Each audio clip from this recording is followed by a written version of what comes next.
Voici les titres de l'actualité que nous développerons dans cette édition. Après la condamnation du circuit de Charade à verser des dommages et intérêts à des riverains, nous entendrons dans ce journal l'association Agissons pour Charade comme l'avocat de ces riverains. La question de l'avenir du circuit est aujourd'hui posée. Dans le cadre de notre semaine consacrée à l'actualité aïssoire, nous nous intéresserons à la politique qui est menée au niveau de l'habitat et le petit journal de Valérie Guinard et Julien Velay se penche aujourd'hui sur l'industrie. Les hôtels de la région bénéficient des retombées directes concernant le passage du Tour de France en Auvergne. Ils sont complets pendant les 3 jours où les coureurs sont présents. Nous vous l'annoncions hier soir, le circuit de Charade a été condamné lundi à verser 82 500 € de dommages et intérêts à 19 riverains. La chambre civile du tribunal de grande instance a reconnu que les nuisances sonores dues à l'activité sur le circuit représentaient un trouble de voisinage. La question de l'avenir du circuit est donc aujourd'hui posée. Le point sur cette affaire avec Ariane Monfray et Mickaël Briffaut. Pour rentabiliser le circuit, entre 150 et 200 manifestations sont organisées chaque année à Charade. Cela va des rassemblements de vieilles voitures et autres rallyes des gazelles aux journées de formation des pompiers. Le tribunal a condamné l'exploitant à réduire le bruit généré par l'activité du circuit en dessous de 55 décibels. Les défenseurs de Charade craignent pour l'avenir de la structure. Les 10 jours bruit réservés pour les compétitions ne sont pas suspendus, mais pour vivre et pour entretenir un circuit automobile, il faut quand même des recettes. Et c'est à travers tout ça, payer le personnel. Il y a quand même des gens qui travaillent ici, l'école de pilotage et d'autres choses. Donc c'est une décision grave de conséquences. Du côté des riverains, la satisfaction est de mise après le jugement rendu en leur faveur. Plus que la compensation financière, c'est bien la reconnaissance du trouble anormal de voisinage qui leur importe. Selon leur avocat, certains aménagements pourraient garantir une bonne cohabitation. Il est donc, à mon sens, nécessaire et certainement souhaitable de faire un tri de façon à ne pas permettre à tout type de véhicule, sans aucun contrôle, de pénétrer sur l'anneau et probablement pour ceux qui sont très bruyants, d'être à la source, à l'origine du trouble de voisinage, aujourd'hui sanctionné. La balle est maintenant dans le camp de la société d'économie mixte qui gère le circuit et de son nouveau président, Alain Brochet. Il aura 30 jours pour éventuellement faire appel à compter de la publication du jugement. L'offre d'habitat aïssoire n'est plus en adéquation avec la demande. Aussi, pour faire face à l'augmentation de la population, un programme d'intérêt général vient d'être mis en place sur le pays d'Issoire Val d'Allier Sud. Le principe est d'aider les propriétaires privés à rénover leur logement. Voyez le reportage de Romain Duché tourné au Broc, une commune concernée par ce programme. Claudine habite cette maison de bourg depuis plus de 40 ans. Aujourd'hui, avec les fenêtres qui ont vieilli et l'électricité qui n'est plus aux normes, la facture énergétique est devenue trop élevée. Claudine et son mari envisagent donc un certain nombre de travaux pour faire des économies. On a déjà l'isolation, les fenêtres, les volets, le chauffage. On n'a pas de chauffage central. Et puis on arrive à 60 ans, il faut commencer. Et puis l'électricité, vous voyez comment c'est fait. Pour faire ces travaux, Claudine va pouvoir bénéficier d'aides publiques dans le cadre d'un programme mis en place par le pays d'Issoire Val d'Allier Sud. Pour le moment, la propriétaire en est à constituer son dossier avec l'aide gratuite d'un cabinet conseil.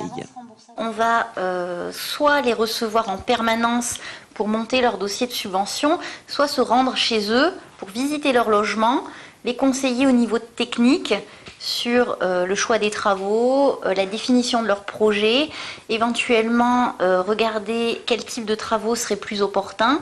Au total, à travers ce programme d'intérêt général, le pays d'Issoire Val d'Allier Sud espère réhabiliter plus de 700 logements, de quoi améliorer sensiblement l'offre locative sur le territoire.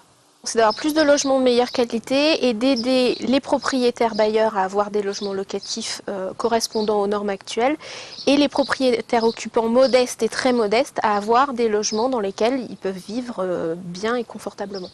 Claudine et les autres propriétaires aidés auront jusqu'en 2015 pour faire leurs travaux.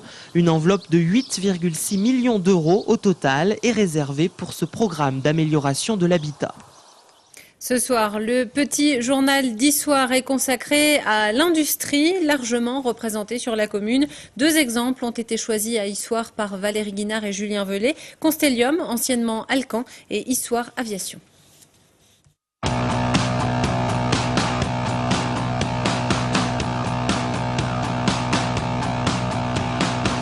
Bonjour à tous et bienvenue dans notre nouveau petit journal d'Issoire. Aujourd'hui, nous allons partir à la découverte des industries de la ville, sachant que l'industrie représente 33% de l'emploi ici, ce qui est presque 2 fois plus qu'au niveau national. C'est incontestablement l'une des entreprises phares de la ville. Issoire Aviation, qui compte aujourd'hui 136 employés, s'est brillamment illustré sur le salon du Bourget, et ce, grâce à cet avion, l'APM-40 Simba. Ce quadriplace conçu pour la voltige en direction des écoles professionnelles de pilotes de ligne ou militaires a reçu sur le salon son certificat type européen en un temps record. Une prouesse pour l'entreprise spécialisée dans les structures en composite pour l'aéronautique, qui ne compte pas s'arrêter là. Le but, c'est qu'on ait une gamme complète d'avions à proposer, tant aux aéroclubs qu'également aux acteurs de la formation de pilotes professionnels, les futurs pilotes de ligne et les futurs pilotes de chasse.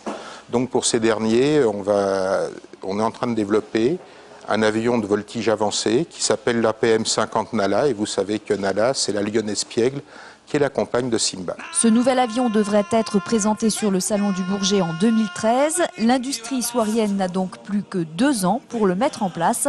Un pari certainement facile à réaliser pour cette entreprise qui aime manger du lion. Nous restons dans le domaine de l'aéronautique puisque nous allons maintenant aller découvrir Constellium, anciennement Alcan. Mais sachez qu'avec Aubert et Duval qui se trouve juste derrière moi, l'Auvergne est une des régions les plus performantes en ce qui concerne les matériaux avancés de l'aéronautique.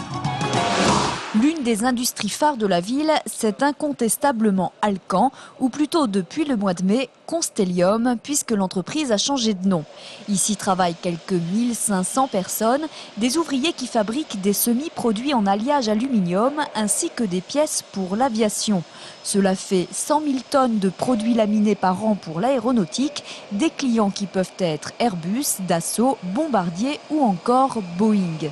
Cette installation est une installation de contrôle ultrason qui permet tout simplement de contrôler la santé interne de tous les produits finis qui sont fabriqués sur l'usine Issoire. Ces produits sont destinés à des applications aéronautiques et il est important de vérifier l'absence de cric ou de défauts de santé interne. Après plusieurs années de crise, l'activité est aujourd'hui repartie et l'industrie vient même de lancer sur le marché de nouveaux alliages. Ils seront pour les avions beaucoup plus légers, ce qui devrait baisser la facture de carburant, mais aussi totalement recyclable. Pour ce nouveau produit, Constellium va investir 42 millions d'euros avec la construction d'une nouvelle fonderie, mais les clients sont déjà là. Un contrat avec Airbus pour des applications avec ces nouveaux alliages pour l'A350. Il y a un autre contrat avec Bombardier pour son C-Series qui est son nouvel avion. Cela devrait se traduire pour l'industrie issoirienne par des embauches. Bref, aujourd'hui, l'entreprise qui a commencé son activité ici en 1947 se porte plutôt bien.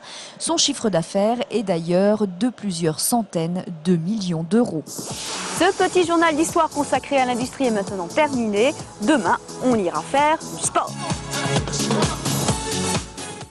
Cela ne vous a pas échappé, l'Auvergne s'apprête à accueillir le Tour de France. Les coureurs, la caravane du Tour et les nombreux journalistes qui suivent l'événement passeront ainsi 3 nuits dans la région. L'hébergement des coureurs est prévu dans 15 établissements pour la première étape, dans 21 hôtels pour la seconde. Au total, il faut loger 198 sportifs et leur encadrement. De Pérignat à Saint-Flour, en passant par Saint-Nectaire, les hôteliers affichent complet. Philippe Robert. Qu'ils soient logés dans cet hôtel d'un village près du Lioran ou dans ceux-là près de la gare de Clermont-Ferrand, les coureurs du Tour de France ont tous les mêmes exigences en matière d'hébergement. Des hôtels qui doivent satisfaire à un cahier des charges précis. L'organisateur, ASO, nous envoie au moins un mois à l'avance la rooming list, c'est-à-dire l'affectation des chambres, et puis tout le déroulement du séjour des coureurs, qui commence vers midi par l'arrivée des assistants, du staff, qui prend possession des chambres, qui installe aussi les salles de massage. Dès l'arrivée de l'étape, les coureurs gagnent leur hôtel comme ici à Saint-Nectaire. Ils prennent possession de leur chambre avec tout le confort nécessaire à leur récupération. Une clientèle d'exception, accueillie sans pression particulière. Je pense qu'on est prêt à les accueillir dans de bonnes conditions et puis prêt aussi à s'adapter aux aléas, aux changements de dernière minute qui peuvent éventuellement arriver. On a l'habitude de façon générale avec nos clients de s'adapter, que ce soit avec les groupes, les séminaires ou autres. À 19h30 précise, à Saint-Flour comme ailleurs, les coureurs passent à table. Et en Auvergne, ils n'auront pas la chance de goûter à une bonne truffade. Tout est bien cadré avec les boissons gazeuses, plates, les menus qui sont étudiés et qui nous sont donnés par la société ASO. Donc évidemment, on prévoit tout ce qui doit être mis à disposition des coureurs. Des coureurs que cet hôtelier a déjà hébergés à plusieurs reprises. Pour lui comme pour ses collègues, les accueillir est un privilège. C'est d'abord une publicité internationale, puisque le monde entier maintenant suit pratiquement l'arrivée du Tour de France. Et je crois que Saint-Flour, là, et le Cantal en particulier, et l'Auvergne, va bénéficier de ce Tour de France, parce qu'il va rester quand même 4 jours, à peu près 3-4 jours dans le secteur. Et comme dans chaque ville, les chasseurs d'autographes seront nombreux en fin d'après-midi autour des hôtels pour apercevoir l'une de leurs idoles. Et c'est la fin de ce journal. Merci de votre attention. À suivre la météo, l'invité de la rédaction et la rubrique sortie. À tout de suite. Toute l'actu locale est aussi en ligne. Retrouvez votre JT sur clermontpremière.com.